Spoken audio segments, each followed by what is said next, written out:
Pelatih PSM Makassar Bernardo Tavares akhirnya melepas 3 pemain yang mendapat panggilan Timnas Indonesia untuk berlaga di ajang FIFA Matchday bulan Juni ini. Setelah melepas pemain, pelatih asal Portugal ini pun menyampaikan harapan untuk ketiganya selama berseragam merah putih. Ketiga pemain tersebut adalah Yakob Sayuri, Yance Sayuri dan penjaga gawang Reza Arya Pratama.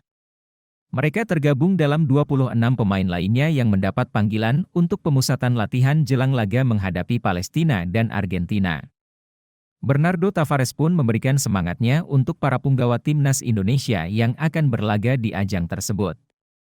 Pelatih 43 tahun ini berharap tim asuhan pelatih Shin Tae-yong ini bisa meraih hasil maksimal di 2 laga tersebut. Sementara untuk ketiga pemain yang akan berlaga, ia berharap mereka semua bisa mendapatkan kesempatan bermain. Namun, pelatih asal Portugal itu mengatakan bahwa kesempatan untuk ketiga pemain itu bermain ada di tangan pelatih Timnas Indonesia.